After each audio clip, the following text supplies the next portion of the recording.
आज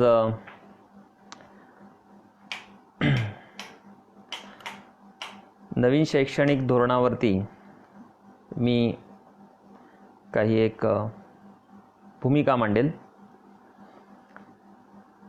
हे धोरण येऊन 3 दिवस फक्त झालेले आहेत आणि फार कमी माहिती सरकारने अद्यापपर्यंत या धोरणाविषयीची प्रस्तुत केलेली आहे।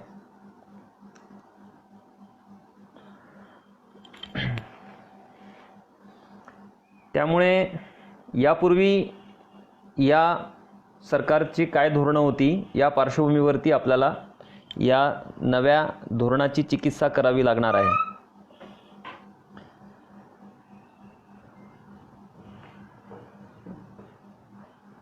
तुम्ही जर भारताच्या शिक्षण धोरणाचा जर थोडासा इतिहास अभ्यासला तर असं लक्षात येतं की भारताच्या शिक्षणाचा इतिहास हा खरं तर वेगवेगळ्या अशा आयोगांचा इतिहास आहे। खूप आयोगांची संख्या आपल्याकडे आहे। ब्रिटिश काळामध्ये सुद्धा अनेक आयोग होते आणि स्वातंत्र्योत्तर काळामध्ये तर खूपच आयोगांची स्थापना करण्यात आली। अहवाल लिहिले गेलेत, सरकारला अनुकूल असलेले अहवाल स्वीकारले गेलेत, प्रतिकूल असलेले अहवाल हे धूळ खात पडलेत आणि बऱ्याच अहवालांची अंमलबजावणी ही एक सिलेक्टिव्ह अशी अंमलबजावणी झाली, म्हणजे निवडून अंमलबजावणी झाली। जे सोयीचं होतं ते स्वीकारलं गेलं, जे गैरसोयीचं होतं ते नाकारलं गेलं। असा एकंदर भारताचा इतिहास आहे। अहवालांची ही एवढी मोठी संख्या पाहिली की असं वाटतं की भारतासारख्या गरीब देशाला खरं तर एवढे अहवाल आणि एवढ्या शिफारसी आणि एवढी चर्चा ही खरं तर फार परवडणारी नव्हती।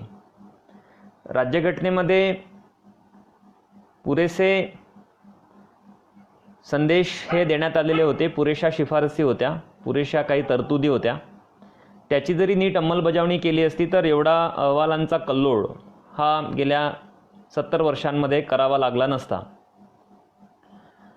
आता एक मुद्दा आपल्यासाठी असा येतो की मला सांगण्यात आलं की या फेसबुक पेज चे व्ह्यूअर्स आहेत त्यामध्ये शिक्षकांचा मोठा समावेश आहे।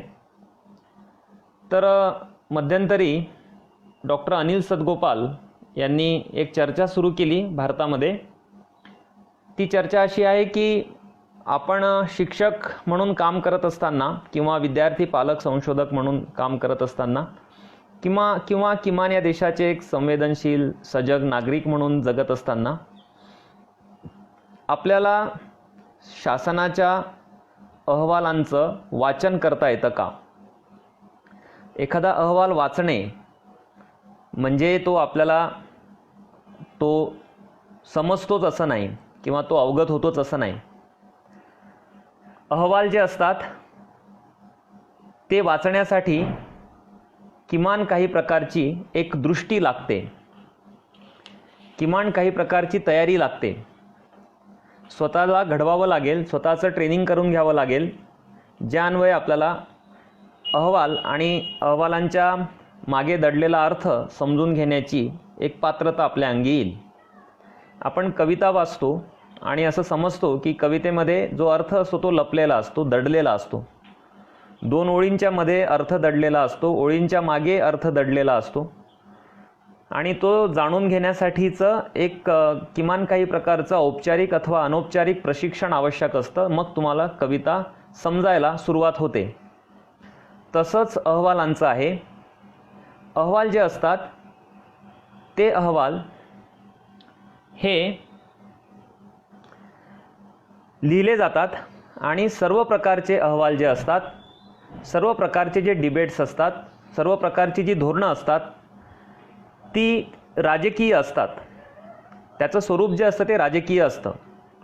आपल्या सर्वांना माहिती आहे की मेकॉलेने एक मिनिट लिहिलं होतं, म्हणजे एक प्रकारचा खलिता लिहिला होता आणि आपण सर्व लोक शिकत आलो की तो राजकीय स्वरूपाचा होता। म्हणजे ब्रिटिशांना अपेक्षित असलेलं राजकारण हे त्या खलित्यामध्ये लिहिलेलं होतं आणि मग त्यानंतर आलेले सर्व अहवाल हे कसे ब्रिटिश सत्तेला अनुकूल होते, ब्रिटिशांच्या राजकारणाला पूरक होते, हे आपण अभ्यासात आलेलो आहोत.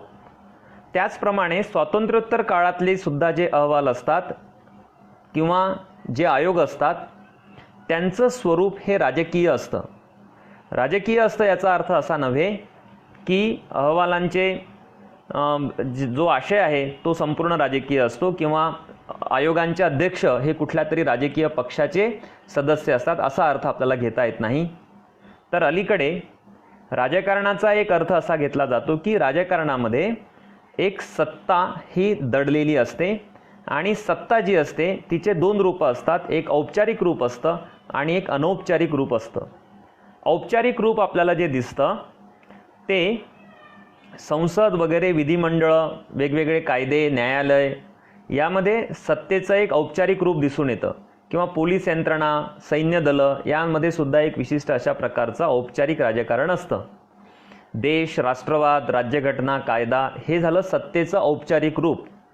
सत्तेचं जे अनौपचारिक रूप आहे त्या अनौपचारिक रूपामध्ये आपलं कुटुंब देखील येतं, शाळा देखील येते, शिक्षणविषयक संपूर्ण जे अहवाल असतात, धोरणं असतात, अभ्यासक्रम असतो त्यामध्ये सुद्धा एक विशिष्ट असं राजकारण हे दडलेलं असतं. म्हणून लुई अल्थुझर सारखा विचारवंत जो फ्रान्सचा होता किंवा पियरी बॉर्डियू सारखा विचारवंत ते देखील फ्रान्सचे होते.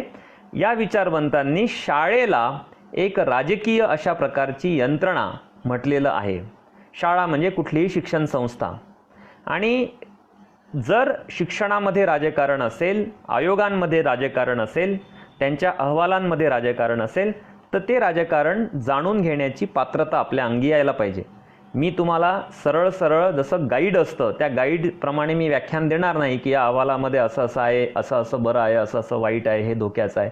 माझा पहिला प्रयत्न असेल छोटासा एक आव्हानाच्या माध्यमातून की आपण सर्व लोक जे आहोत शिक्षण क्षेत्रामधले जर असू तर नक्कीच आपल्याला शिक्षणविषयक जे डॉक्युमेंट्स असतात, जे निर्णय असतात, जे शासकीय किंवा तत्सम प्रकारच्या सर्क्युलर्स वगैरे असतात, काही रेझोल्युशन्स असतात, ते वाचण्याची पात्रता आपल्या अंगी यायला पाहिजे. ही पात्रता आपल्या अंगी यावी यासाठी कोणत्याही प्रकारचं ट्रेनिंग हे आता उपलब्ध नाही. शाळा महाविद्यालयांमधून, विद्यापीठांमधून कुठलाही अभ्यासक्रम नाही की पॉलिसी डॉक्युमेंट आपण कसं वाचलं पाहिजे. How to read a policy document, एखादं पॉलिसी डॉक्युमेंट हे कसं वाचावं याविषयीचं ट्रेनिंग नाही. कदाचित सामाजिक चळवळीमधनं तुम्हाला ते ट्रेनिंग मिळू शकतं किंवा सामाजिक विज्ञानं जे आहेत म्हणजे पॉलिटिकल सायन्स वगैरे, कल्चरल स्टडीज, हिस्ट्री, सोशॉलॉजी ह्या ज्या डिसिप्लिन्स आहेत त्यामधून कदाचित आपल्याला काही साधनं मिळू शकतात, काही टूल्स मिळू शकतात ज्याच्या आधारे आपण एखादं पॉलिटिकल डॉक्युमेंट कसं समजून घ्यायचं याकडे आपण जाऊ शकू. पण मला असं वाटतं की आपण सर्वांनी याविषयीचं ट्रेनिंग स्वतः ट्रेनिंग ते आपलं घडवून आणलं पाहिजे.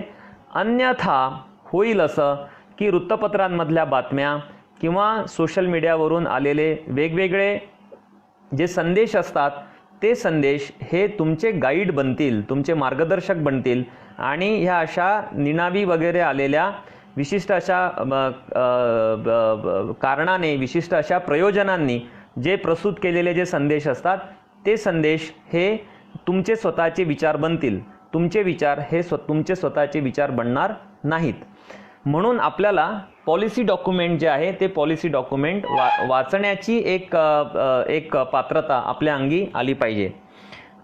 शरद जावडेकर नावाचे एक अभ्यासक आहेत महाराष्ट्रामध्येच. त्यांनी एक सूत्र दिलेलं आहे की शिक्षणाकडे तुम्ही कसं पाहणार. तर त्यांनी असं सांगितलं की आपण शिक्षणाविषयीचा अहवाल वाचताना किंवा धोरण वाचताना आपण 5 गोष्टी ह्या लक्षात ठेवल्या पाहिजे. मी फार थोडक्यात त्या सांगेल, फार वेळ घेणार नाही. एक असा मुद्दा आहे की ॲक्सेस म्हणजे किती लोकांना शिक्षण उपलब्ध आहे. दुसरा असा मुद्दा आहे की अफोर्डेबिलिटी म्हणजे तुम्हाला ते शिक्षण परवडणारं आहे का.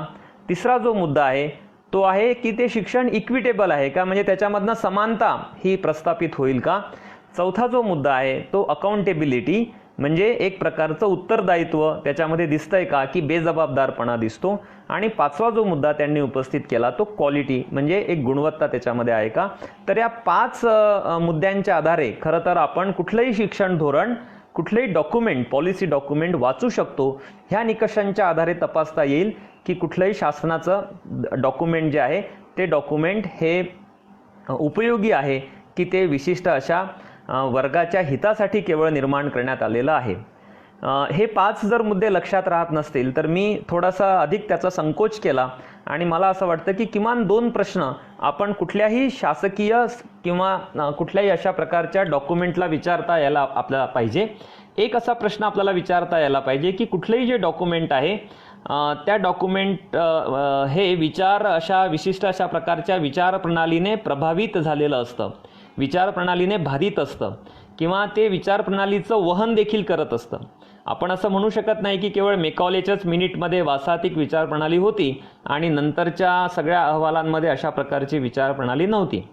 तर तुम्ही जर भारताच्या स्वातंत्र्योत्तर काळातील विविध आयोगांचे अहवाल वाचले तर हे स्पष्टपणे लक्षात येतं की या अहवालांमध्ये एक विशिष्ट असा विचार हा अनुस्यूत आहे, म्हणजे तो लपलेला आहे आणि तो जाणून घेण्याची आपली एक पात्रता असायला हवी. तर त्याच्यामध्ये कोणता विचार आहे, उजवा विचार आहे, डावा विचार आहे, जनतेचा आहे, भांडवलदारांचा आहे, स्त्रियांचा आहे की सरकारचाच असा विचार आहे, अभिजनांचा आहे, भांडवलदारी विचार आहे की स्त्रीवादी आहे की समाजवादी आहे की राज्यघटनेला अनुरूप आहे, असे प्रश्न तुमच्या मनामध्ये यायला पाहिजे आणि ते प्रश्न आपण त्या डॉक्युमेंटला विचारले पाहिजे. डॉक्युमेंट वाचताना तो प्रश्न आपण मनात ठेवला पाहिजे. तर पहिला प्रश्न असा आहे की कुठल्याही प्रकारच्या अहवालामध्ये कोणत्या प्रकारची विचार प्रणाली ही वाहत आहे, म्हणजे ती पानापानावरती वाक्यांमध्ये ती असते, ती सहजपणे आपल्याला उपलब्ध नसते. म्हणजे अहवालांचे जे लेखक असतात ते असं लिहित नाहीत की आम्ही या विचार प्रणालीचे आहोत आणि आम्ही ही विचार प्रणाली या अहवालांमधून सांगत आहोत. मेकॉलेने असं लिहिलं नाही की माझी ही विचार प्रणाली आहे आणि ती विचार प्रणाली या मिनिटमध्ये मी मांडत आहे. तर कस्तुरीरंगन यांचा अहवाल आहे ते असं म्हणत नाहीत की मी या विचारांचा आहे आणि अशा प्रकारचा विचार हा आमच्या अहवालामध्ये येणार आहे. तर ते आपल्याला शोधून काढावं लागतं. विचार प्रणाली जी असते ती लपलेली असते, ती गर्भित अवस्थेमध्ये असते आणि तिचं वाचन करण्यासाठी विशिष्ट अशा प्रकारचं स्वतःची घडवणूक आपल्याला करणे आवश्यक असतं. मी फक्त एका विचारवंताचं नाव पुन्हा एकदा घेईल जो आपल्याला मदत करू शकतो या प्रक्रियेमध्ये. तो आहे लुई अल्थुझर, ज्याचा आयडिओलॉजीवरचा एक महत्त्वाचा निबंध आहे आणि त्या निबंधाच्या आधारे देखील आपण हा प्रश्न अधिक नीटपणे समजून घेऊ शकतो. दुसरा एक प्रश्न म्हणजे विचार प्रणालीसोबत एक प्रश्न आपल्याला नेहमी विचारता यायला पाहिजे कुठल्याही अहवालाला. तो प्रश्न असा आहे की कोणाचं हित या विशिष्ट अशा अहवालामधून साधलं जाणार आहे. सर्व जनतेचं हित साधलं जाणार आहे, दडपलेल्या समूहांचं हित साधलं जाणार आहे, व्यापारी वर्गाचं हित साधलं जाणार आहे, मध्यम वर्गाचं हित साधलं जाणार आहे की परदेशी कंपन्यांचं हित साधलं जाणार आहे, भांडवलदारांचं हित साधलं जाणार आहे, स्त्रियांचं हित साधलं जाणार आहे. हे आपल्याला नीटपणे जाणता यायला पाहिजे, हे आपल्याला नीटपणे शोधता देखील यायला पाहिजे. तर या 2 प्रश्नांच्या आधारे देखील आपण एखाद्या डॉक्युमेंटचं वाचन करू शकतो. मी तुम्हाला अतिशय थोडक्यात काही उदाहरणं देईल की डॉक्युमेंट वाचताना आपण कसं फसू शकतो. तर 1986 साली नवीन शैक्षणिक धोरण आलं. पहिल्यांदा हा मुद्दा आपण लक्षात घेऊ की हे नवं म्हणवलं जाणारं धोरण खरं तर अगदीच नवं असं नाही. भारताच्या इतिहासामध्ये अनेक धोरणं आलीत आणि त्या प्रत्येक धोरणाने स्वतःला नवं असं म्हणण्याचा दावा केला.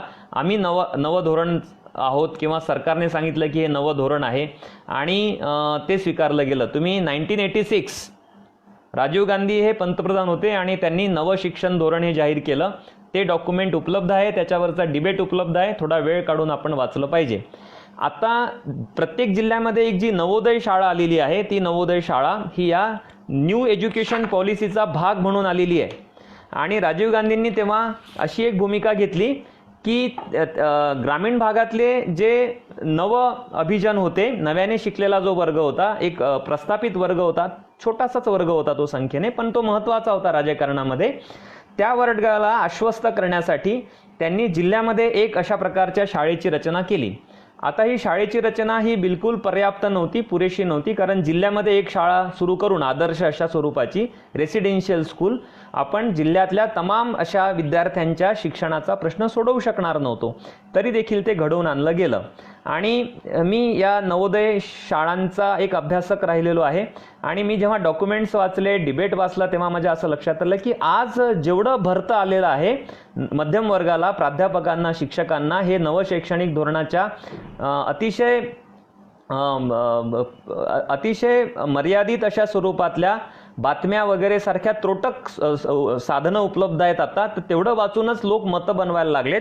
तेव्हा देखील 86 मध्ये सुद्धा ह्या नवोदय शाळेचं खूप मोठ्या प्रमाणावरती स्वागत केलं गेलं, जंगी स्वागत केलं गेलं आणि सांगितलं गेलं होतं की आता ही क्रांती आहे आणि भारतामधल्या ग्रामीण जनतेचा प्रश्न आता नवोदय शाळेच्या माध्यमातून सुटणार आहे. तो किती सुटला हे पाहण्याची देखील दृष्टी आपल्याला असायला पाहिजे.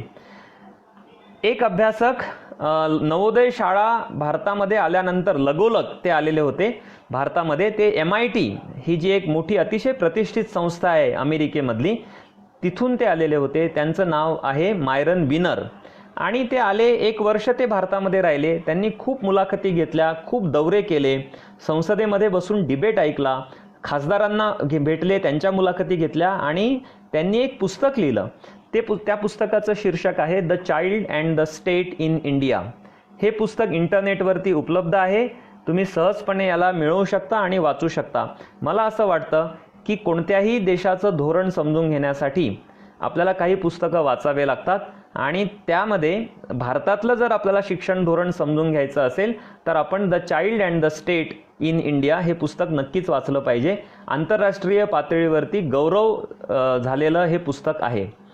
या पुस्तकामध्ये प्रस्तावनेमध्ये मायरन विनर असं लिहितात की मी असा देश पाहिला नाही ज्या देशातील सत्ताधारी वर्ग हा स्वतःच्याच देशातील भगिनी आणि बांधवांविषयी एवढा असंवेदनशील असेल. मी त्यांना फार आश्चर्य वाटलं की असा कसा देश आहे ज्या देशामध्ये कोट्यावधी लोक निरक्षर आहेत, कोट्यावधी बालकं हे बालकामगार म्हणून काम करतात, स्त्रिया निरक्षर आहेत, पुरुष निरक्षर आहेत, शाळांची अवस्था बकाल आहे. ग्रामीण भागामधल्या शाळा ह्या कोंडवाड्यासारख्या होत्या, अगदी अलीकडच्या काळापर्यंत जुजबी साधनं तिथे होती, आजही आहेत. तर ते पुस्तक लिहिताना सुद्धा ते व्यथित झाले, भारतामध्ये फिरताना सुद्धा व्यथित झाले आणि त्यांनी अशा प्रकारचं उद्गार काढलं. मला जेव्हा मी याच्यावरचा डिबेट वाचायला लागलो आणि जेव्हा मी हा अहवाल वाचायला घेतला कालपासून, जो उपलब्ध आहे 60 पानांचा सरकारचा, खरं तर ती समरी आहे, म्हणजे तो सारांश आहे, तेव्हा सुद्धा मला तीव्रतेने असं वाटलं की जगामध्ये असे क्वचितच कुठला देश असेल ज्या देशामधला सत्ताधारी वर्ग हा त्याच देशामधल्या नागरिकांविषयी एवढा असंवेदनशील असेल, एवढा संवेदनेचा अभाव, करुणेचा अभाव हा भारतामध्ये निर्माण झालेला आहे. आणि मायरन विनर यांनी सांगितलं की 1986, 87, 87, 88 हे जे 2 वर्ष होते हा एक ड्रीम प्रोजेक्ट म्हणून मांडण्यात आलेला होता हा जवाहर नवोदय विद्यालयाचा. त्यांनी सांगितलं की या 2 वर्षांमध्ये संपूर्ण भारताच्या शिक्षणासाठी, प्राथमिक शिक्षणासाठी जेवढं बजेट होतं तेवढंच बजेट हे भारतातल्या 550 जवाहर नवोदय विद्यालयांसाठी राखून ठेवण्यात आलेलं होतं. म्हणजे एका बाजूला कोट्यावधी विद्यार्थी, लाखो शाळा आणि दुसऱ्या बाजूला अवघे काही लाख विद्यार्थी जे अजून प्रवेशित व्हायचे होते, ह्या नवोदय शाळा सुरू व्हायच्या होत्या आणि काही 100 शाळा म्हणजे 550 या निवासी शाळा. तर एवढ्या मोठ्या प्रमाणावरती उपलब्ध असणाऱ्या संसाधनांचं म्हणजे पैशाचं हे विषम वाटप हे जवाहर नवोदय विद्यालयाच्या माध्यमातून करण्यात आलं. आता हे विद्यालय आली, यातनं काही विद्यार्थी घडले, काही पिढ्या घडल्या, हे खरं आहे. पण एकूणच जो शाळेमध्ये शालेय पातळीवरती समता प्रस्थापित करण्याचा जो प्रश्न होता, तो प्रश्न अशा प्रकारच्या विशेष अशा शाळांच्या, शासकीय दातृत्वातून निर्माण झालेल्या शाळांच्या माध्यमातून तो निकालात निघाला. कारण सरकारच सांगायला लागलं की जिल्ह्यामध्ये एक शाळा असेल, ती रेसिडेन्शियल स्कूल असेल आणि त्या शाळेमध्ये शिकणारे विद्यार्थी असेल, त्यांना वेगळं शिक्षण मिळेल, त्यांचे पाठ्यपुस्तकं वेगळे असतील, त्यांच्यासाठी नियम वेगळे असतील, परीक्षा वेगळी असेल, टीचिंग स्टाफ वेगळा असेल आणि उरलेल्या ज्या शाळा आहेत त्या राज्य शासनाच्या असतील, नाही तर जिल्हा परिषदेच्या असतील, नाही तर खाजगी असतील, महानगरपालिकांच्या असतील, त्या वेगळ्या शाळा असतील. तर अशा प्रकारची विषमता ही 1986च्या धोरणामधनं आणली गेली आणि ह्या विषमतेचं एक रूप हे आज आपल्याला भारतामध्ये दिसतं आहे. मी तुम्हाला क्विकली सांगेल, काही प्रकारचा एक माहिती तुमच्यासमोर सादर करेल की सर्वात जास्त निरक्षर आज भारतामध्ये आहेत. स्त्रिया, पुरुष, कुठल्याही प्रकारचे निरक्षर तुम्ही बघा, त्या आंतरराष्ट्रीय पातळीवरचे अहवाल बघा, ते सांगतात की सर्वात जास्त निरक्षरांचा देश म्हणून आज भारत आहे. दुसरी एक बाब अशी आहे की गुणवत्तेच्या बाबतीमध्ये असर वगैरे जे अहवाल आहेत ते अहवाल सांगतात की भारताच्या शाळांची गुणवत्ता ही फारशी चांगली राहिलेली नाही. तिसरा एक मुद्दा असा आहे की सर्वोत्कृष्ट 100, 200, 300, 500 हे जे विद्यापीठं येतात, या विद्यापीठांमध्ये भारतीय विद्यापीठांचा समावेश होत नाही. म्हणजे पहिल्या 100 विद्यापीठांमध्ये होत नाही, मग पहिल्या 300ची जी यादी आहे त्याच्यामध्ये 6 विद्यापीठं भारतामधले येतात. इतके आपण उच्च शिक्षणाच्या बाबतीतल्या गुणवत्तेमध्ये मागे आहोत. मध्यंतरी एका सायन्स युनिव्हर्सिटीच्या कन्व्होकेशनमध्ये इन्फोसिसचे संचालक जे आहेत त्यांनी असा एक प्रश्न उपस्थित केला होता की घरामध्ये उपयुक्त अशी एकही वस्तू नाही जी वस्तू भारतीय वैज्ञानिकांनी शोधलेली आहे. म्हणजे आता मी स्मार्टफोन वापरतो आहे किंवा लाईट गेल्यामुळे मी हा टॉर्च वापरतो आहे, आपण इंटरनेट वापरतो आहोत वगैरे, यातली कोणतीही बाब असं ज्याचं आपण श्रेय घ्यावं अशा भारतीय संस्थांनी शोधलेली नाही. हे त्यांनी जाहीरपणे एका राष्ट्रीय विद्यापीठाच्या पदवीदान समारंभामध्ये त्यांनी हा मुद्दा मांडलेला होता. मी मध्यंतरी काही अहवाल वाचत होतो तर मला असं दिसलं की जगामध्ये सर्वात जास्त उद्धृत केलेले जे पहिले 4000 जे वैज्ञानिक आहेत, अभ्यासक आहेत, संशोधक आहेत, त्याच्यामध्ये पण फक्त 10 भारतीयांचा समावेश होतो. तर ही बाब खूप दुःखद आहे की एवढी मोठी खरं तर विद्यापीठांची रचना आहे, उच्च शिक्षणाची यंत्रणा भारताची आहे, IITs आहेत, नॅशनल इन्स्टिट्यूट ऑफ सायन्स आहेत, JNU, HCU अशी मोठी विद्यापीठं आहेत आणि या विद्यापीठांमधनं आपण आंतरराष्ट्रीय पातळीवरचे मोठे अशा प्रकारचे नामांकित असे वैज्ञानिक तयार करू शकलो नाही. तर हे एक भारतीय शिक्षणाचं व्यापक एक अपयश आहे. हे अपयश मी तुमच्या पुढे यासाठी मांडत नाही आहे की मला या धोरणाला विरोध करायचा आहे. मला हे सांगायचं आहे की अशा अनेक धोरणं आलीत, या अशा अनेक धोरणांनी काहीतरी क्रांती घडवून येईल अशा प्रकारची दिवास्वप्न ही भारतीय जनतेला, सामान्य लोकांना, शिक्षकांना दाखवली आणि ही दिवास्वप्न बघत स्वातंत्र्यानंतरच्या 3-4 पिढ्या जवळपास ह्या निघून गेलेल्या आहेत. प्रत्येक वेळी सांगण्यात आलं की आता क्रांती होईल, आता बदल होईल, मोठा अपसाईड डाऊन अशा प्रकारचा चेंज होईल. काही वर्षांपूर्वी कपिल सिब्बल हे HRD मिनिस्टर होते आणि त्यांनी सूत्र हाती घेतल्याबरोबर सांगितलं की 100 दिवसांमध्ये भारताचं शिक्षण क्षेत्र हे बदललेलं असेल. 100 दिवस होऊन गेलेत, 1000 दिवसही होऊन गेलेत, आता 3010 वर्ष होऊन गेलेत, 3000 दिवस होऊन गेलेत, तरी देखील आपण असं पाहतो की अपेक्षित अशा प्रकारचा बदल हा भारतामध्ये झालेला नाही. त्यामुळे धोरण जेव्हा येत असतं कुठलंही शासनाचं, तेव्हा खूप गाजाबाजा केला जातो. सामान्य लोकांच्या डोळ्यामध्ये धूळफेक केली जाते. गरजेनुसार विशिष्ट अशा प्रकारच्या बातम्या, माहिती निवडून ही प्रस्तुत केली जाते. सामान्यपणे शिक्षक, प्राध्यापक जे असतात ते काही पूर्ण धोरण वाचू शकत नाही. त्यांच्याकडे वृत्तपत्रांमधून किंवा कुठल्याही प्रकारच्या अलीकडच्या काळामध्ये त्याला म्हणतात समरी, की समरी दिली जाते. खरं तर शासनाने कुठल्याही धोरणाची समरी देऊ नये, कारण मूळ धोरणामध्ये जो विचार मांडलेला आहे त्या विचाराची मोडतोड होण्याची शक्यता ही या समरीमध्ये असते. जेव्हा कस्तुरीरंगन समितीचा अहवाल आला आणि त्याची समरीसुद्धा जेव्हा आणली गेली तेव्हा अभ्यासकांनी दाखवून दिलं की मुख्य अहवाल जो असतो त्या मुख्य अहवालामध्ये ज्या गोष्टी सांगण्यात आलेल्या होत्या त्या समरीमध्ये मात्र दडविल्या गेलेल्या होत्या. सामान्य लोक जे असतात ते त्यांच्या भाषेमध्ये समरी वाचतात. 5-10 पानांची, 2 पानांची ती समरी असते आणि त्या समरीमध्ये मग बऱ्याच ज्या बाबी आहेत त्या बाबी ह्या दडवून टाकल्या गेलेल्या असतात. मी तुमचं सर्वांचं लक्ष हे एका मुद्द्याकडे वेधू इच्छितो. हा जो मुद्दा आहे हा आपल्याकडे जुना एक प्रलंबित असा प्रश्न आहे. तो प्रश्न हा माध्यम भाषेचा प्रश्न आहे की शिक्षणाची माध्यम भाषा काय असावी. आणि जेव्हा मी परवा सुरुवातीला सोशल मीडियावरती पोस्ट वाचायला लागलो वेगवेगळ्या शिक्षकांनी प्राध्यापकांनी लिहिलेल्या, त्या अशा होते की आत्ता मराठीला चांगले दिवस येणार, प्रादेशिक भाषांना चांगले दिवस येणार आणि या भाषांमधनं शिक्षण देण्यासाठी सरकार कटिबद्ध आहे. तर मला थोडंसं आश्चर्य वाटलं की एवढा मोठा बदल करणारं हे धोरण खरोखर असेल का. आणि यापूर्वी तर काही अशी चर्चा करण्यात आलेली नाही, कारण आपल्याकडे शिक्षण हे मोठ्या प्रमाणावर खाजगी आहे. प्राथमिक शिक्षण म्हणजे 8वीपर्यंतचं 10वीपर्यंतचं, आणि खाजगीकरणाचा जो वेग आहे तो वेग हा वाढतो आहे. सरकारी ज्या शाळा आहेत त्या शाळा बंद होण्याचं प्रमाण देखील वाढत आहे. तर अशा पार्श्वभूमीवरती असं कसं होईल की ह्या शाळा ज्या खाजगी शाळा ज्या आहेत, ज्या इंग्रजी माध्यमाच्या शाळा आहेत त्या शाळा बंद होतील किंवा त्याच्यामध्ये बदल होईल आणि त्या प्रादेशिक भाषांच्या माध्यमातल्या शाळा सुरू होतील, याविषयी मी साशंक होतो. आणि मग मी हे धोरण वाचायला घेतलं. हे धोरण वाचला घेतल्यानंतर माझ्या असं लक्षात आलं की शब्दांची जी एक रचना करण्यात आलेली असते त्याच्यामध्ये एक चलाखी असते, त्याच्यामध्ये खूप बुद्धिचातुर्य वापरलेलं असतं आणि शब्द असे वापरलेले असतात कायद्यामध्ये आणि विधेयकामध्ये किंवा कुठल्याही प्रकारच्या अहवालामध्ये की त्याचे अनेक प्रकारचे अर्थ संभवतील.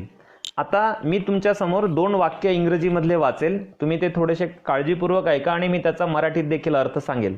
वाक्य असं आहे, प्रादेशिक भाषा म्हणजे मातृभाषांच्या माध्यमातून शिक्षण दिलं जावं याविषयीचं वाक्य असं आहे की पहिले 2 शब्द काळजीपूर्वक ऐका, कारण हे शब्द समरीमध्ये दडवलेले आहेत. मी सरकारच्या कुठल्याही अधिकाऱ्याला, कुठल्याही मंत्र्याला आणि अनेक जे सरकारी विचारवंत अभ्यासक असतील, भाषांतरकार असतील, त्या सगळ्यांना आव्हान देतो की मी जो सांगतो आहे त्यापेक्षा वेगळा अर्थ असेल तर मी माफी मागेल, जाहीरपणे माफी मागेल. प्रश्न असा आहे की आपण मूळ जे अहवाल आहेत ते अहवाल वाचणार आहोत का, आणि त्याच्यामागे दडलेलं जे राजकारण आहे ते राजकारण आपण समजून घेणार आहोत की शासनाने किंवा सत्ताधारी जो वर्ग असतो, पक्ष असतो, त्याने जे सोशल मीडियावरती फेकलेले जे तुकडे असतात ते तुकडे वाचून आपण आपली जी प्रज्ञा आहे, आपली स्वतःची जी विवेक बुद्धी आहे, विवेक करण्याची जी क्षमता आहे, ती क्षमता आपण स्वतःची गमावून बसणार आहोत का, हा आपल्या पुढचा प्रश्न आहे. आता हा तुमच्या पुढे पण प्रश्न आहे की तुम्ही तुमची विवेकशीलता शाबूत राखणार आहात की तुम्ही सरकारी जे विचारवंत आहेत, जे भ्रांत असे जे बुद्धिजीवी आहेत, पत्रकार आहेत, प्राध्यापक आहेत, कोणी सरकारी धोरणाचे पुरस्कर्ते आहेत, त्यांच्या कलाने तुम्ही विचार करणार की तुम्ही स्वतःची विवेकशीलता शाबूत ठेवणार, हा तुमचा प्रश्न आहे. तुम्ही ठरवा तुम्हाला काय करायचं आहे. मी तुमच्या पुढे 2 वाक्य सांगतो, त्या 2 वाक्यांमधले पहिले जे 2 शब्द आहेत ते 2 शब्द तुम्ही अतिशय काळजीपूर्वक ऐका आणि त्याचा अर्थ लक्षात घ्या. मी पण सांगेलच अर्थ काय आहे तो.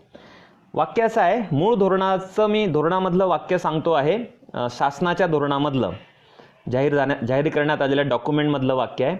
वेअर एव्हर पॉसिबल, हे ते 2 शब्द आहेत. Wherever possible the medium of instruction until at least grade 5 but preferably till grade 8 and beyond will be the home language oblique mother tongue local language.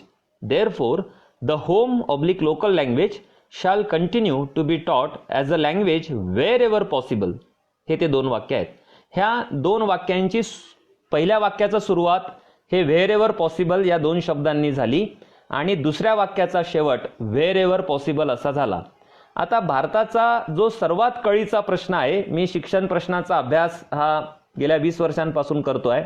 मला नेहमी असं वाटलं की भारतातला आपला जो सर्वात कळीचा जो प्रश्न आहे तो प्रश्न हा शाळांची जी स्तररचना जी आहे, जी ब्रिटिश काळामध्ये निर्माण झालेली आहे, त्या स्तररचनेला आपण कधी पूर्णविराम देणार. आणि ज्या देशांचा नेहमी गौरव केला जातो त्याचा उल्लेख देखील या अहवालामध्ये करण्यात आला. चीनचा उल्लेख करण्यात आला. या अहवालामध्ये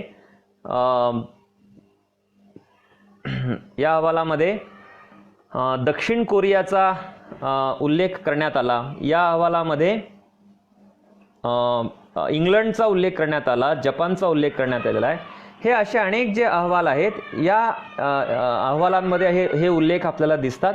तर या अनेक देशांमध्ये जे G7 देश आहेत, याही देशांमध्ये एक प्रकारची युनिफॉर्म स्कूल सिस्टम अस्तित्वात आहे. सरकारने शाळांचा प्रश्न हा खाजगी उद्योजकांवरती, भांडवलदारांवरती, व्यापाऱ्यांच्या वरती सोडून दिलेला नाही. शाळा ह्या मुख्यतः शासनाच्या आहेत. शाळा ह्या शासनाकडून चालवल्या जातात. शासनाकडून त्याच्यामध्ये शरद जावडेकरांनी एक शब्द वापरला, अकाउंटेबिलिटी. तर त्यांची अकाउंटेबिलिटी आहे. आज कुठली शाळा किती फी घेईल वगैरे अशा प्रकारची अकाउंटेबिलिटी दिसत नाही खाजगी क्षेत्रामध्ये. पण सरकारी शाळा जी असते ती अकाउंटेबल असायला हवी आहेत. तर ती अकाउंटेबिलिटी नाही. तर ह्या दोन वाक्यांची जी सुरुवात होते ती सुरुवात अशी आहे की वेअर एव्हर पॉसिबल, म्हणजे जिथे शक्य असेल तिथे शाळांचं जे माध्यम असेल, माध्यम भाषा जी असेल शिक्षणाची, त्याला अतिशय वाईट शब्द वापरण्यात आलेला आहे, मीडियम ऑफ इन्स्ट्रक्शन. इन्स्ट्रक्शन हा शब्द अलीकडे वापरला जात नाही. तो ब्रिटिशांनी शिक्षण जे आहे ते ब्रिटिशांनी दिलेल्या सूचना होत्या. इन्स्ट्रक्शनचा अर्थ सूचना आहे आणि तो सूचना अर्थ जो आहे तो त्याच्यामध्ये दडलेला आहे की शिक्षण काय आहे, तर शासनाने त्यांना अनुकूल अशा प्रकारच्या सूचना, म्हणजे अशा प्रकारचं मानस हे शिक्षणामधनं तयार होतं. आणि म्हणून मग तो इन्स्ट्रक्शन जो जुन्या वळणाचा जो शब्द आहे तो शब्द वापरण्यात आलेला आहे. इन्स्ट्रक्शनमध्ये एक प्रकारची आज्ञा असते. इन्स्ट्रक्शनमध्ये एक प्रकारचं विचारप्रणालीने भारित असणारी जी गोष्ट असते तो शब्द हा इन्स्ट्रक्शन, तो अर्थ हा इन्स्ट्रक्शन हा शब्द सुचवतो. त्यामुळे इन्स्ट्रक्शन हा शब्द अलीकडे वापरू नये अशी एक धारणा आहे. जे समतावादी शिक्षण प्रचारक जे आहेत, अभ्यासक जे आहेत, ते इन्स्ट्रक्शन हा शब्द वापरत नाहीत. तर या दोन्ही वाक्यांमध्ये जो व्हेअर एव्हर पॉसिबल हे जे आहे हा जो शब्द आहे, त्यामुळे हे संपूर्ण वाक्य हे एक प्रकारची ऐच्छिक बनतं. म्हणजे इंग्रजी वगैरे ज्या माध्यमाच्या शाळा, ज्या खाजगी शाळा आहेत, त्या शाळांवरती ही गोष्ट बंधनकारक बनत नाही की त्यांनी बालकांचा मातृभाषेतून शिकण्याचा जो अधिकार आहे तो अधिकार अबाधित ठेवला पाहिजे. अलीकडे बालकांच्या अधिकारांची चर्चा होते आहे आणि असं म्हटलं जातं की बालकांच्या वतीने आपण अधिकार हे मांडू शकत नाही. तर बालकांचा एक अधिकार काय आहे, तर बालकांचा एक अधिकार हा मातृभाषेतून शिक्षण हा असा आहे की जो तुम्ही तुमच्या कुठल्या तरी शिक्षणविषयक धारणांमुळे तुम्ही तो अधिकारांचं हरण करता आणि त्यांच्यावरती विशिष्ट असा एक विचार लादता. तर तो अधिकार हा पुनर्प्रस्थापित करावा लागेल भारतामध्ये. फ्रान्स, जर्मनी, इंग्लंड वगैरे देश, चीन, कोरिया ज्याचा उल्लेख केला जातो वारंवार, त्या देशांमधले जे बालक आहेत ते तो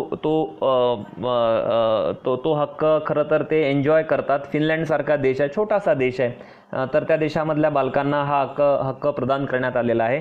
भारतामध्ये वासाहतिक राजकारणाच्या पार्श्वभूमीवरती हे सगळं घडलेलं आहे. इंग्रजी माध्यमाचा जो मुद्दा आहे तो. तर कस्तुरीरंगन समितीचा इंग्रजी जो अहवाल आहे, जो येऊन खूप महिने झालेत, तो अहवाल आल्याबरोबर मी वाचला. इंग्रजी जो ड्राफ्ट होता तो 484 पानांचा अहवाल आहे आणि त्या पाहिजे. माझं वाक्य तुम्ही नीटपणे ऐकून घेत असाल अशी मी अपेक्षा करतो की असा कोणता अहवाल आहे ज्या अहवालाने असं म्हटलेलं आहे की शिक्षणावरचा खर्च हा 6% कमी असायला हवा. तर असा एक सुद्धा अहवाल नाही. मग या अहवालामध्ये नवं असं काय आहे? असं काय आहे की ज्यामुळे सरकारी विचारवंत आणि आपल्यातले सुद्धा अनेक शिक्षक, प्राध्यापक हे हुरळून गेले.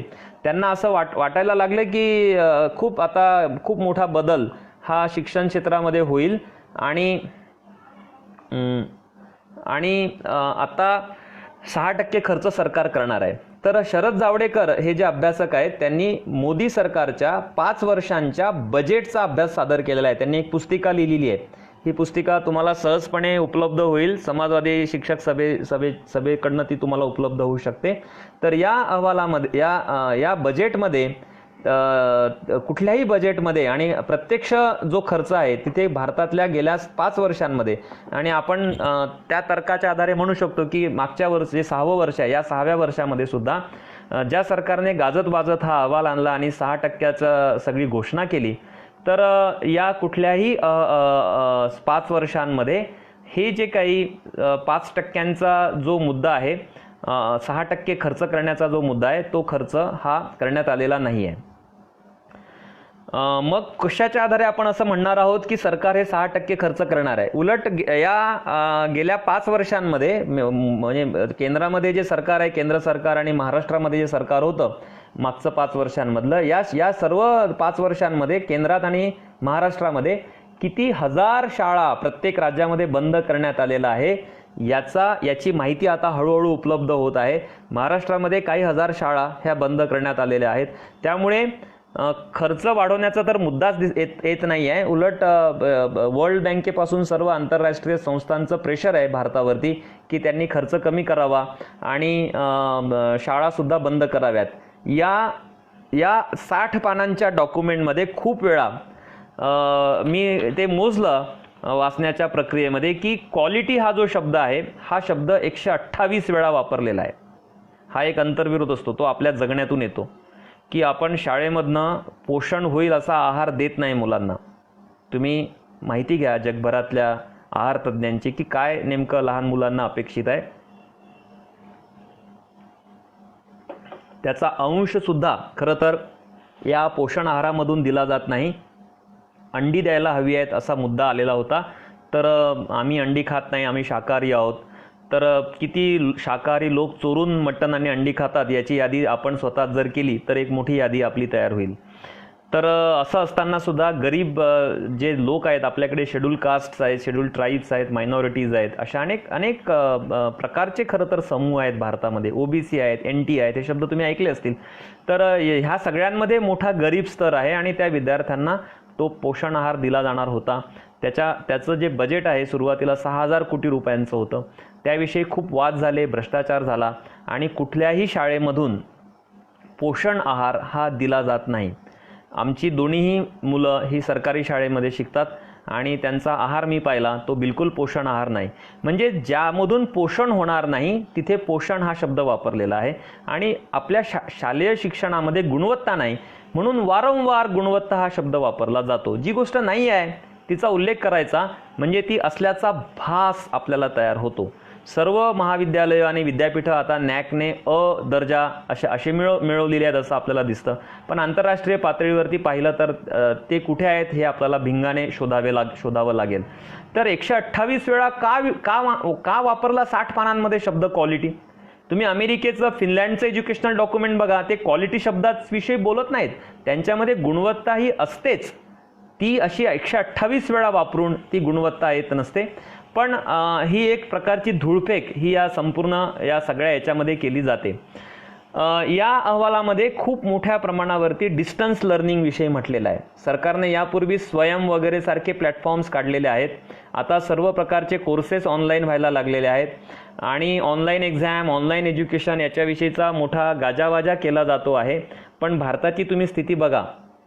जिल्हा परिषदेचे जे पालक आहेत, म्हणजे सर्वात मोठा विद्यार्थी वर्ग आजही महाराष्ट्रामध्ये जिल्हा परिषदेमध्ये शिकतो आहे, त्यांचे जे पालक आहेत त्यांचा अभ्यास सांगतो की 20% जास्त पालकांकडे स्मार्टफोन नाहीत. स्मार्टफोन जरी असला तरी त्यांना स्मार्टफोन हा शालेय अभ्यासासाठी वापरायचा असतो, इथपर्यंत त्यांना शिक्षण मिळालेलं नाही. ते फार तर त्याच्यावरती व्हॉट्सॲप वगैरे सारखे जे ॲप्स असतील ते वापरण्याकडे त्यांचा कल असेल. तर आपण अगदी पहिलीपासून, दुसरीपासून, तिसरीपासून आपण स्मार्टफोनच्या आधारे किंवा टेलिव्हिजनच्या आधारे 8वी 10वीपर्यंत ज्या डिस्टन्स लर्निंगचा खूप मोठा उल्लेख केला या अहवालामध्ये, त्या डिस्टन्स लर्निंगचा आपण पाठराखण करू शकत नाही. शाळा बंद होत आहेत, शिक्षक जे आहेत त्यांच्या अनंत समस्या आहेत, विद्यार्थ्यांच्या अनंत समस्या आहेत. शाळेमध्ये ग्रंथालय नाही, शाळेमध्ये प्रयोगशाळा नाही आहेत आता, आणि शाळांना चांगले क्रीडांगणं नाहीत. हे 3 शब्द मला असं वाटतं महत्त्वाचे आहेत की शाळेमध्ये ग्रंथालय असावं, शाळेमध्ये प्रयोगशाळा असावी आणि शाळेला चांगलं क्रीडांगण असावं. या व्यतिरिक्त कला वगैरेचं शिक्षण असावं. तर कला शिक्षकांना पगार दिले गेले नाहीत, त्यामुळे काही दशहजार कला शिक्षकांच्या पगाराचा प्रश्न प्रलंबित आहे गेल्या 5-6 वर्षांपासून. आणि कोणत्याही शाळेमधला मुख्याध्यापक आता कला शिक्षकाला हायर करत नाही. HIRE आता हे शब्द ग्लोबलायझेशनने आणलेत, कारण कला शिक्षकाची नियुक्ती केली जात नाही, त्याला बाहेरून हायर केलं जातं. हे ATD वगैरे कोर्सेस केलेले जे सगळे शिक्षक आहेत यांच्या हजारो शिक्षकांच्या सॅलरीचा प्रश्न प्रलंबित आहे. आता या अहवालामध्ये अकारण गुरुकुल शब्द येतो. काय येतो? का तुम्हाला त्या गुरुकुल संपूर्ण शिक्षण प्रणालीचं एवढं आकर्षण आहे, जी वर्णाश्रमावरती आधारलेली होती, ज्याच्यामध्ये ब्राह्मण आणि क्षत्रिय व्यतिरिक्तच्या वर्णांच्या विद्यार्थ्यांना प्रवेश नव्हता. तुम्ही महाभारत तुम्हाला एवढं आवडतं, वाचा कर्णाची कथा काय सांगते, एकलव्याची कथा वाचा, ती कथा काय सांगते, रामायणातल्या ह्या कथा, महाभारतातल्या ह्या कथा आपण वाचल्या पाहिजे. आणि अलीकडच्या काळामध्ये जे कुलाविषयीचं जे आकर्षण आहे ते गेल्या 5-6 वर्षांमधल्या अहवालांमध्ये येतं. हे मदरसा गुरुकुल हे भारताच्या आता जी फ्रेमवर्क आहे, सेक्युलर आणि डेमोक्रॅटिक सोशलिस्ट जी फ्रेमवर्क आहे भारताच्या राज्यघटनेची, त्या संपूर्ण फ्रेमवर्कला हे विसंगत जे शब्द आहेत, हे शब्द हे वारंवार या अहवालांमध्ये वापरले जातात आणि त्याच्याविषयीचा एक आपल्याला अंदाज हा आला पाहिजे. एका मुद्द्याचा खूप गौरव केला गेला की मल्टिपल एंट्री आणि मल्टिपल एक्झिट, म्हणजे तुम्ही अभ्यासक्रम केव्हाही सुरू करू शकता आणि केव्हाही संपवू शकता.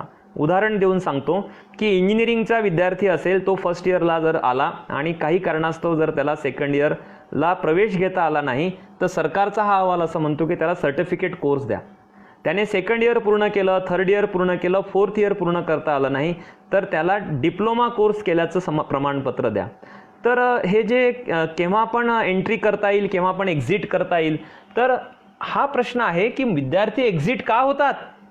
मुली एक्झिट होतात कारण त्यांची लग्न लावून दिली जातात, मुलं एक्झिट होतात कारण दारिद्र्य असतं, कोणाला असं वाटतं की शिक्षण आपण मध्येच सोडून दिलं पाहिजे. तर एक्झिट होण्याची जी कारण मीमांसा आहे ती न करता एक्झिट होण्याला एक प्रकारचं लेजिटिमाइज, त्याला एक अधिमान्यता देण्याचं एक सुविधा ही या अहवालामध्ये आलेली आहे. आणि प्रश्न असा आहे की बाहेर हजारो लाखो इंजिनियर्स हे बेरोजगार आहेत. तुम्ही याच्याविषयी माहिती घ्या, आसपास तुमचे नातेवाईक, तुमच्या घरामध्ये इंजिनियर्स असतील की मोठ्या प्रमाणावरती बेरोजगार आहेत. मुलींमध्ये बेरोजगारी आहे, मायनॉरिटी, शेड्यूल कास्ट, ओबीसी वगैरे कॅटेगरीजमधल्या इंजिनियर्समध्ये बेरोजगारी जास्त आहे. हे स्टॅटिस्टिकली प्रूव्ह होतं. फर्स्ट क्लास मिळवलेले इंजिनियर्स आहेत, गव्हर्नमेंट कॉलेजमधनं डिग्री मिळवलेले इंजिनियर्स आहेत, ज्यांना जॉब्स नाहीत, ते रांगेमध्ये उभे आहेत. तर त्या अशा बेरोजगारांच्या मोठ्या अशा या लोकसंख्येमध्ये हे एक्झिट झालेले जे फर्स्ट सेकंड इयर्सला एक्झिट झालेले विद्यार्थी आहेत, त्यांना कुठनं जॉब मिळणार आहे. त्यामुळे शिक्षणामधला जो मूलभूत प्रश्न आहे तो मूलभूत प्रश्न सोडवायचा नाही. आणि एक्झिट म्हणजे ज्याला ड्रॉपआउट म्हणतात आणि त्याला अलीकडच्या भाषेमध्ये पुश्ड आउट म्हणतात, की ते ड्रॉपआउट्स पण नाही आहेत, त्यांनी शाळा स्वेच्छेने सोडलेली नाही आहे, त्यांना शाळेतून ढकलून देण्यात आलेलं आहे, समाज व्यवस्थेने त्यांना ढकललेला आहे, एकूण परिस्थितीने त्यांना ढकललेला आहे. तर हे एक्झिट नावाचा जो शब्द आहे हा डेंजरस शब्द आहे आणि त्याचं गौरवीकरण आपण करू शकत नाही. तुम्ही जे एवढे लोक माझं जे व्याख्यान ऐकतायत यातल्या एकाही श्रोत्याला असं वाटणार नाही की माझा मुलगा किंवा मुलगी याने इंजिनिअरिंग डिग्री किंवा BSc MSc मधनं मध्येच एक्झिट व्हावं आणि त्याला कुठलं तरी प्रमाणपत्र सरकार त्याच्या तोंडावर फेकणार आणि म्हणणार की तू जरी अर्धवट शिक्षण घेतलेलं असलं तरी हा तुझा प्रमाणपत्र अभ्यासक्रम आहे, आता तू नोकरी करू शकतोस. MPhil ही एक चांगली सुविधा होती. PhD करण्याआधी ज्या विद्यार्थ्यांना काही उमेदवारी करायची आहे, अनुभव घ्यायचा आहे, रिसर्च कसा असतो हे जाणून घ्यायचं आहे, तर एक 18 ते 24 महिन्यांचा हा एक अभ्यासक्रम असतो आणि तो पूर्ण केल्यानंतर तुम्ही PhD कडे जाऊ शकता. पण सरकारचं जे अनेक पातळ्यांवरचं जे विड्रॉल आहे शिक्षणापासून, जी पलायन सरकार जे करत आहे त्याच्यामध्ये अनेक कोर्सेस बंद करण्यात आले. MPhil PhDच्या सीट्स ह्या इतक्या कमी करण्यात आलेल्या आहे की आता खूप मोठे विद्यार्थी याच्यापासून वंचित राहतात. असिस्टंट प्रोफेसर, असोसिएट प्रोफेसर आणि प्रोफेसर यांच्यामध्ये अकारण एक भेदभाव केला गेला आणि त्यांच्या सीट्स ह्या 4, 6, 8 अशा मर्यादित केल्या गेल्या. याच्यामधनंही अनेक समस्या निर्माण झाल्या. तर MPhilचा प्रोग्रॅम स्क्रॅप होईल, याच्या पुढे MPhil असणार नाही असं सुतोवाच या अहवालाने केलेला आहे. त्याचा पण तुम्ही विचार करा की खरं तर अनेक कोर्सेस आपण अनाऊन्स केले पाहिजे. मी तर म्हणेल की MPhil पण असलं पाहिजे आणि जुन्या काळामध्ये MLIT होतं, तो पण कोर्स अनाऊन्स केला पाहिजे. MPhil, MLIT असे अनेक कोर्सेस असायला हवे आहेत. सगळेच लोक PhD करू शकणार नाहीत, त्यांना PhD कदाचित अवघड वाटेल किंवा दीर्घकाळाचं वाटेल. स्त्रियांच्या काही समस्या आपल्या समाजामध्ये आहेत की त्यांच्यासाठी सुद्धा वेगवेगळ्या प्रकारचा विचार हा समाजामध्ये व्हायला पाहिजे. तर तसं न होता MPhil स्क्रॅप करण्याची भूमिका अपेक्षित इथे करण्यात आलेली आहे. नॅशनल रिसर्च फाउंडेशन नावाचा एक प्रकल्प असेल असं सांगण्यात आलं आणि त्याच्यामध्ये खूप आवर्जून लिहिलं गेलं की हा जो रिसर्च आहे हा इंडस्ट्रीला उपलब्ध करून दिला जाईल. आता हा नेहरू काळापासून IITs मधला रिसर्च आणि IITians जे आहेत ते इंडस्ट्रीला उपलब्ध करून दिले जातात. आपल्याकडे असं काही नाही आहे की IIT हा सरकारी इन्स्टिट्यूटमधनं शिकला म्हणून त्याने काही 2 वर्ष 1 वर्ष सरकारचं काही काम करावं, सार्वजनिक क्षेत्रात नोकरी करावी असा काही कायदा नाही आहे. मेडिकलच्या क्षेत्रामध्ये तो आहे, काही जुजबी काही गोष्टी आहेत त्या पण डॉक्टरांनाही नको आहेत आणि इंडस्ट्रीला पण नको आहे. पण IIT सारख्या संस्था ह्या थेट इंडस्ट्रीला जोडल्या गेलेल्या आहेत. एक नेचर नावाची एक पत्रिका आहे, इंग्लंडहून प्रसिद्ध होते. त्यांनी भारताच्या स्वातंत्र्याच्या सुवर्ण महोत्सवी वर्षानिमित्त 1997 मध्ये एक विशेषांक केला होता भारतामध्ये आणि त्या विशेषांकामध्ये त्यांनी सांगितलं की IIT ज्या आहेत त्या विशेषतः अमेरिकेच्या इंडस्ट्रीला तंत्रज्ञ पुरवणाऱ्या संस्था आहेत. तर माझा मुद्दा असा आहे की ह्या ज्या सगळ्या संस्था आहेत ह्या संस्थांचा संशोधन हे पूर्वीपासून इंडस्ट्रीला उपलब्ध करून दिलं गेलं. तर या अहवालाने यापूर्वीच्या अहवालांप्रमाणेच खूप स्पष्टपणे सांगितलं की हे जे संशोधन आहे हे संशोधन हे इंडस्ट्रीला उपलब्ध करून दिलं जाईल. तर याचाही आपण विचार केला पाहिजे की आता मी विद्यापीठामध्ये शिकवतो, आम्हाला नेहमी असं सांगण्यात येतं की इंडस्ट्रीला असावा, बोर्ड ऑफ स्टडीजमध्ये इंडस्ट्रीचा रिप्रेझेंटेटिव्ह असला पाहिजे. म्हणजे समाज आहे, समाजामध्ये अनेक घटक आहेत, समाजामध्ये अनेक संस्था आहेत, सामाजिक चळवळी आहेत, सांस्कृतिक काही चळवळी आहेत, त्यांचे प्रतिनिधी असणे हे आवश्यक वाटत नाही. आता मी साहित्याचा प्राध्यापक आहे तर कोणी साहित्यिक असावा, क्रिएटिव्ह रायटर असावा हे आवश्यक वाटत नाही, पण इंडस्ट्रीचा प्रतिनिधी असला पाहिजे. आणि मग आमच्याकडे प्रकाशक जे येतात त्यांना बोर्ड ऑफ स्टडीजमध्ये इंडस्ट्रीचे प्रतिनिधी म्हणून बोलवलं जातं. तर ते सुद्धा प्रकाशक म्हणून येत नाही, तर प्रकाशन ही इंडस्ट्री म्हणून पाहिली जाते. आणि इतर जे विषय आहेत तिथे सुद्धा इंडस्ट्रीचे प्रतिनिधी हे बोर्ड्स ऑफ स्टडीज जे आहेत 2016च्या महाराष्ट्र युनिव्हर्सिटीज पब्लिक युनिव्हर्सिटीज ॲक्टनुसार ते येऊन स्थिरावलेले आहेत. विचार असा आहे की इंडस्ट्रीने गाईड करावं अभ्यासक्रम कसे असावेत आणि नवे जे विद्यार्थी घडतील, ग्रॅज्युएट्स, पोस्ट ग्रॅज्युएट्स, त्यांनी इंडस्ट्रीमध्ये जावं आणि नोकरी करावी.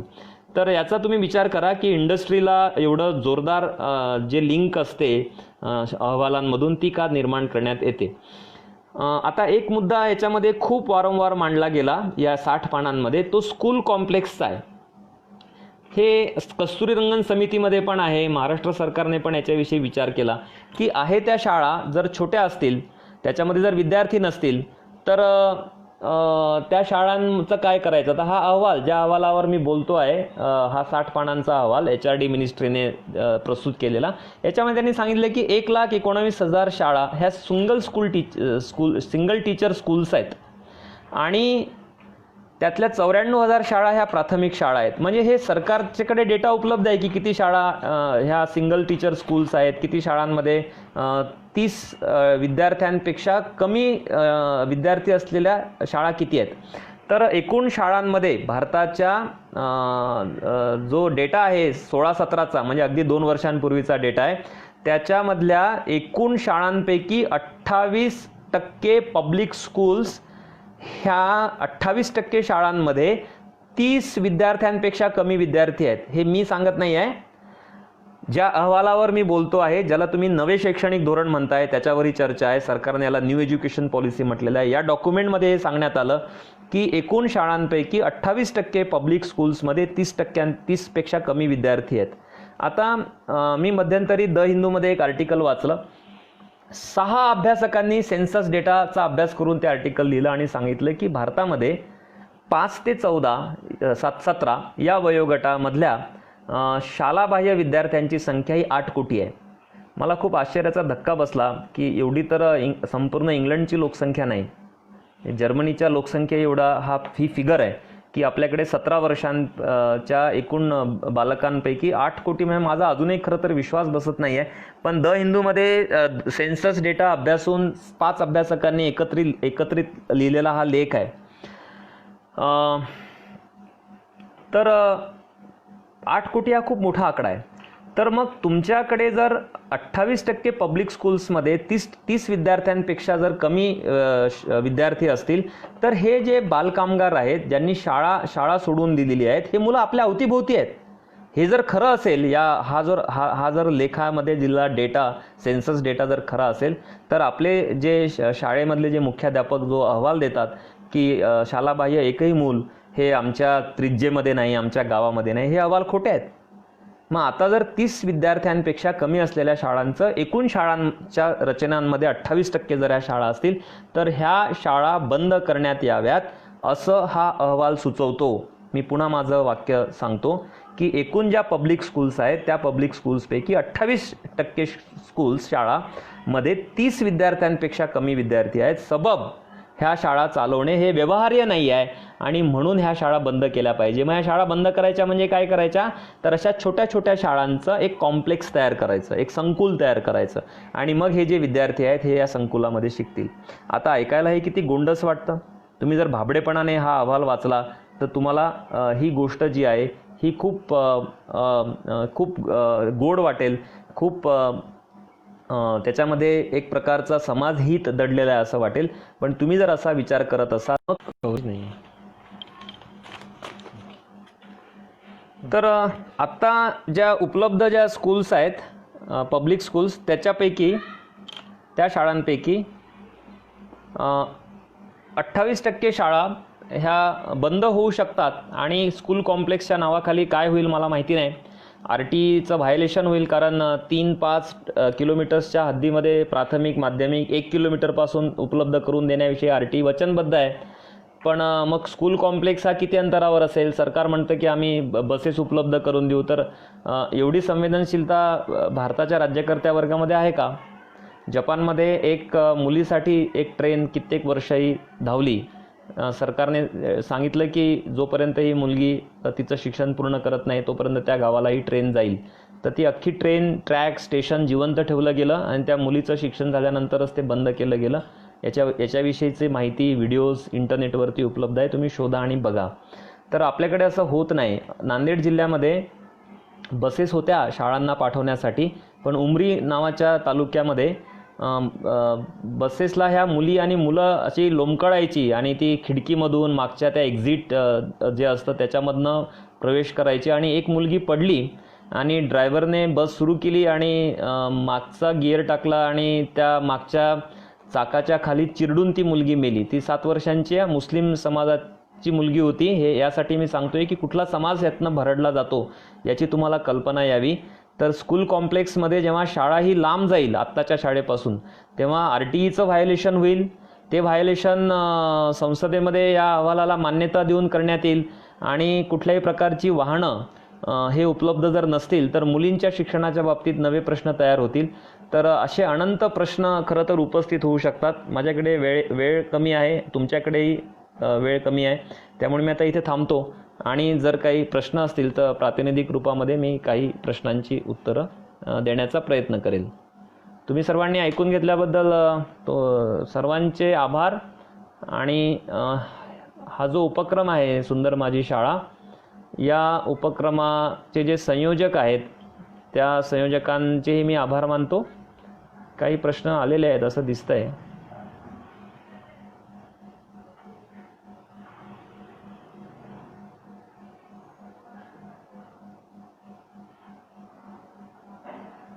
वरिष्ठ महाविद्यालयांना स्वायत्तता दिल्यास प्राध्यापकांची नोकरी काही वर्षांपुरतीच असू शकते का. तर प्रश्न विचारणाऱ्या व्यक्तीचा मला अपमान करायचा नाही आहे, पण आपल्याला असं शिकवण्यात आलेलं आहे की कुठलाही अहवाल वाचताना तुम्ही आधी हे बघा की माझा काय लाभ होणार आहे, मला किती सुट्या मिळणार आहेत, पगारवाढ होणार आहे का, वेतनवाढ होणार आहे का, नोकऱ्या टिकणार आहेत का. तर याच्यावर आपण गेलो पाहिजे. आणि एकूण हे राष्ट्रीय धोरण आहे, त्यामुळे विद्यार्थी हा केंद्रबिंदू आहे. त्यामुळे कुणाच्या नोकऱ्या जातील, आमची जाईल का, त्यांची जाईल का, स्वायत्तता आली तर काय होईल, हा प्रश्न महत्त्वाचाच आहे. पण तरी देखील मूलभूत जे प्रश्न याच्यामधनं निर्माण झालेले आहेत त्या प्रश्नांचा आपण विचार करावा. आता स्वायत्ततेच्या मधनं नोकरी जाईल का, तर सरकार आता काय करतं आहे की जेवढे लोक सरकारच्या पटावरती आहेत, त्यांच्या त्या नोंदणीकृत जे प्राध्यापक आहेत, ज्यांना अप्रुव्हल मिळालेलं आहे, सॅलरी मिळते आहे, त्यांना सरकार धक्का लावणार नाही, कारण त्यांच्या संघटना असतात, मग आंदोलनं होतात आणि चळवळ होते. पण स्वायत्ततेच्या नावाखाली खूप प्रकारचा भेदभाव हा केला जातो. उदाहरणार्थ आता परीक्षा ऑनलाईन घ्यायच्या तर सरकारने सांगितलं की सरकारी महाविद्यालय आणि विद्यापीठांना वेगळा नियम आणि स्वायत्त विद्यालय महाविद्यालय आणि विद्यापीठांना वेगळा नियम. तर त्यांना काही प्रकारचे सुविधा सवलती देण्याकडे कल आहे. त्याचा तुम्ही विचार करा. अगदी माझी किंवा कोणाची नोकरी जाईल का हे आत्ता मला या क्षणी सांगता येणार नाही. जे सध्या अनुदानित पदावरती आहेत त्यांना हात लावण्याचं धैर्य सरकार करणार नाही संघटनांमुळे वगैरे. पण एकूणच मोठं व्यापक खाजगीकरण हे स्वायत्ततेच्या माध्यमातून होणार आहे. नवीन शैक्षणिक धोरण 2019चा मसुदाच प्रांतिक भाषेमध्ये सादर झाला नाही तर काही लोक असं म्हणू शकतात की आता मराठी भाषेला आणि प्रांतिक भाषांना चांगले दिवस येतील. तर हा महत्त्वाचा मुद्दा आहे की जेव्हा हे धोरण आलं, कस्तुरी रंगन समितीचा अहवाल आला, तेव्हा सगळीकडनं आरडाओरडा झाला की तुम्ही प्रादेशिक भाषांमध्ये हा अहवाल का उपलब्ध करून देत नाही. खरं तर बंधनकारक आहे. भारताच्या राज्यघटनेमध्ये 8वं परिशिष्ट आहे ज्याच्यामध्ये 22 भाषा आहेत. तर किमान महत्त्वाच्या भाषांमध्ये अहवाल द्यायला पाहिजे होता. मग धावपळ केली सरकारने, केंद्र सरकारने, आत्ताच्या केंद्र सरकारच्या आधीचं जे सरकार होतं तेच म्हणजे मोदी सरकार ज्याला म्हणतात, त्या सरकारने धावपळ केली आणि प्रादेशिक भाषांमध्ये समरी उपलब्ध करून दिली. हे सगळं डिबेट, सगळी माहिती उपलब्ध आहे. तर जे सरकार हे अहवाल प्रादेशिक भाषेमध्ये देत नाही ते सरकार आत्ता प्रादेशिक भाषेमधून शिक्षण देईल का असा त्यांचा प्रश्न होता. तर मी सुरुवातीलाच सांगितले की व्हेअर एव्हर पॉसिबल हे 2 शब्द जर तुम्ही लक्षात ठेवले तर तुम्ही कुणीही असा तुम्ही आव्हान देऊ शकता या 2 शब्दांच्या आधारे की सरकार जो मूळ अहवाल देत आहे आणि जी समरी देत आहे याच्यामध्ये देर इज अ गॅप. त्याच्यामध्ये एक गॅप आहे आणि हा गॅप हा इंटेन्शनल आहे. माहिती लपवली जाते, शब्द फिरवले जातात आणि त्याच्यामधनं दिशाभूल केली जाते, धूळफेक केली जाते. तर प्रादेशिक भाषा मरतायत भारतामधल्या याच्याविषयीचा विचार आहे, याच्याविषयीचं लेखन झालेलं आहे. GN देवी वगैरे अभ्यासक सांगतायत. तर शाळांमधून जर त्या भाषा जिवंत राहिल्या नाही तर त्या ज्ञानभाषा म्हणून राहणार नाहीत आणि त्या भाषांचं मरण म्हणजे ज्ञानभाषा म्हणूनचं मरण हे अटळ आहे. एक प्रश्न असा आहे की शिक्षक आणि पालकांची भूमिका काय असावी. तर मी एवढंच म्हणेल की आत्ता आपल्याकडे शिक्षक संघटना नाही आहेत, पालकांच्या तर बिलकुल संघटना नाहीत. मी तुम्हाला कॅनडा या देशाचं उदाहरण देईल की जिथे पालकांच्या संघटना आहेत, त्यांची कार्यालय आहेत, त्यांचे निदर्शनं होतात, आंदोलनं होतात, शासनावरती दबाव गट म्हणून ते काम करतात.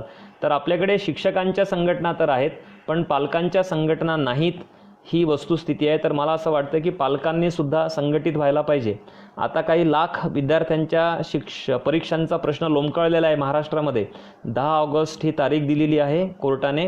मग परीक्षा होतील सप्टेंबरमध्ये, निकाल लागेल ऑक्टोबरमध्ये आणि प्रवेश होतील नोव्हेंबरमध्ये आणि विद्यापीठ शाळा महाविद्यालय सुरू होतील डिसेंबरमध्ये. तोपर्यंत 4-6 महिने गेलेले असतील. तर याच्यामध्ये केवळ विद्यार्थी नाही भरडून निघत, पालक म्हणून आपणही भरडून निघतो.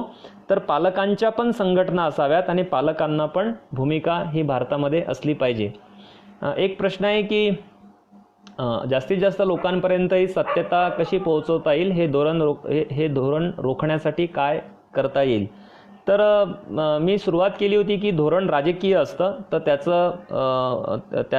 त्याला देण्यात येणारी क्रियासुद्धा राजकीय असली पाहिजे की तुम्हाला संघटित व्हावं लागेल, स्वतःला हे धोरण समजून घ्यावं लागेल आणि ते विद्यार्थी, शिक्षक, सामान्य जनता जी आहे, निरक्षर लोक जे आहेत, वेगवेगळे राजकीय पक्ष जे आहेत त्यांनाही प्रश्न विचारावे लागतील की तुम्ही या प्रश्नांची उत्तरं द्या.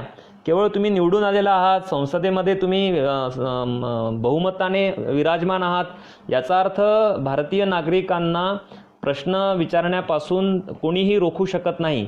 आपलं अभिव्यक्ती स्वातंत्र्य आपल्याला अबाधित ठेवलं पाहिजे आणि राज्यकर्त्या वर्गाला प्रश्न विचारले पाहिजे आणि सामान्य जनतेचं प्रबोधन केलं पाहिजे. आणि त्यासाठी आवश्यक असणारा जो फॉर्म असेल, संस्था असेल, संघटना असेल, राजकीय पक्ष असेल, विद्यार्थ्यांच्या, पालकांच्या, शिक्षकांच्या संघटना आहेत, ह्या पुन्हा कृतीप्रवण झाल्या पाहिजे. आणि त्यांनी हा जो अरिष्टाचा जो काळ आहे आत्ता शिक्षण क्षेत्रातला, या काळामध्ये बुद्धिजीवी म्हणून आपलं जे कर्तव्य आहे त्या कर्तव्याचा आपल्याला भान ठेवावं लागेल. एक प्रश्न इंग्लिशमध्ये आहे की which stream of education will suffer the most. तर हे सरळ आहे की आपल्याकडे ना ज्याला पब्लिक एज्युकेशन म्हणतात, सरकारी शिक्षण ज्याला म्हणतात, ज्याच्यामध्ये सर्वात जास्त विद्यार्थी आज शिकतायत. असं नाही आहे की खाजगी शाळांमधनं सर्वाधिक आजही अनेक कारणं आहेत त्याला. दारिद्र्य असेल किंवा पब्लिक स्कूल्सची अजूनही लोकांना अजूनही त्याच्यावर विश्वास असेल कदाचित. त्यामुळे अनुदानित आणि सरकारी ज्या शाळा महाविद्यालय आहेत ते सर्वात जास्त सफर होतील आणि सर्वात जास्त लाभार्थी जे असतील ते प्रायव्हेट इन्स्टिट्यूट्स, प्रायव्हेट शाळा, प्रायव्हेट कॉलेजेस आणि प्रायव्हेट युनिव्हर्सिटीज असणार आहेत या धोरणाच्या. प्राथमिक शिक्षकांपुढे कोणती आव्हाने उभी राहतील, तर मी सांगितलं की स्कूल कॉम्प्लेक्समधून खाजगीकरण होण्याची शक्यता आहे. कारण स्कूल कॉम्प्लेक्समध्ये काही पण लिहिलं या अहवालामध्ये की सोशल ॲक्टिव्हिस्टला बोलवा, प्रायव्हेट एजन्सीजचा शिरकाव होईल अशा प्रकारचे शब्दप्रयोग, अशा प्रकारच्या धारणा या अहवालामध्ये दिसतात. त्यामुळे सरकार आता जसं म्हणतं की सेक्रेटरिएट लेवलला सुद्धा IAS नसलेले लोक आम्ही भरू, तर तसाच मुद्दा येईल की तुमच्या स्कूल कॉम्प्लेक्समध्ये कोणीतरी नेता, पुढारी, कोणी सो कॉल्ड एखादा ॲक्टिव्हिस्ट हा एंट्री करेल आणि तो त्याच्यामध्ये हस्तक्षेप करेल. तर ते प्राथमिक शिक्षकांची स्वायत्तता जी आहे ती स्वायत्तता याच्यामध्ये कितपत टिकून राहील हा एक प्रश्न तयार होतो. एक प्रश्न असा आहे की मराठी 5वीपर्यंत आवश्यक केली तर खाजगी इंटरनॅशनल स्कूलला ते बंधनकारक असेल का. तर मी सांगितलं ना की व्हेअर एव्हर पॉसिबल हे 2 शब्द या खाजगी संस्थाचालकांच्या मदतीला धावून जातील. ते पालकांचा सर्वे घेतील, सांगतील की आमच्या पालकांना मराठी नको आहे, कन्नडा नको आहे, तेलुगू नको आहे. तर त्यांना जर ते नको असेल तर आम्ही त्यांच्यावरती लादू शकत नाही. अशा प्रकारचे नवनव्या क्लुप्त्या ह्या शाळा शोधून काढतील आणि व्हेअर एव्हर पॉसिबल यामुळे या खाजगी शाळांना अभय मिळेल. या अहवालामध्ये यापूर्वीच प्रायव्हेट शब्द खूप वेळा आलेला आहे. प्रायव्हेट स्कूल, प्रायव्हेट कॉलेजेस, युनिव्हर्सिटीजचा उल्लेख आहे. तर हा अहवाल असं कुठेही म्हणत नाही की प्रायव्हेटायझेशनवरती रोख आला पाहिजे. तुम्ही आंतरराष्ट्रीय अहवाल बघा शिक्षणावरचे, ते असं म्हणतात की जेवढं प्रायव्हेटायझेशन वाढेल तेवढ्या गुणवत्तेचा ऱ्हास होईल. कारण प्रायव्हेट इन्स्टिट्यूट चालवण्याची मुख्य प्रेरणा ही पैसा कमवणे असते, सेवा देणेही नसते. म्हणजे चांगलं गुणवत्तापूर्ण शिक्षण देणेही नसते. शाळांचे जे शिक्षक असतात ते किमान अर्हता प्राप्त केलेले असतातच असं नाही. आता या महिन्यामध्ये जाहिराती येतात सर्व प्रायव्हेट स्कूल्सच्या, त्याच्यामध्ये लिहिलेलं असतं सॅलरी निगोशिएबल. तुम्हाला पण खूप छान वाटतं की मी जास्त पात्र आहे तर मला जास्त सॅलरी मिळेल, असा त्याचा अर्थ नसतो. तर समोरचा मनुष्य किती गरजू आहे, किती लोक रांगेत उभे आहेत यावर ती सॅलरी निगोशिएट केली जाते. सरकारी शिक्षकांना असं निगोशिएशन नाही आहे. 7वा वेतन आयोग आला, किमान चांगली सॅलरी शिक्षकांना मिळायला लागली तर त्यांना त्यांच्या जीवनामध्ये एक स्थैर्य आहे. पण प्रायव्हेट स्कूल्समध्ये अशा प्रकारचं स्थैर्य हे असणार नाही. खूप प्रश्न आहेत. मला असं वाटतं की मी बरेच प्रश्न आता सोडून देतो. मी खरं तर 2-3च प्रश्नांची उत्तरं देणार होतो. अनंत प्रश्न असू शकतात. समस्या भीषण आहे, काळ प्रतिकूल आहे आणि या प्रतिकूलतेमध्ये तुम्ही एवढ्या मोठ्या संख्येने तुम्ही हे सर्व चर्चा ऐकता आहात. खरं तर खूप कौतुकास पात्र ही गोष्ट आहे. संयोजक जे आहेत ते देखील अभिनंदनास पात्र आहेत की लॉकडाऊनसारख्या अतिशय प्रतिकूल अशा काळामध्ये ते हे प्रबोधनाचं जे कार्य आहे ते अविरतपणे सुरू ठेवत आहेत. मी पुन्हा एकदा सर्वांचे आभार मानतो आणि काही प्रश्नांचे उत्तर मी देऊ शकलो नाही त्या प्रश्नकर्त्यांची मी माफी मागतो. आणि हे जे सत्र आहे संपूर्ण व्याख्यानाचं हे इकडे माझ्या बाजूने इथे संपवतो. धन्यवाद.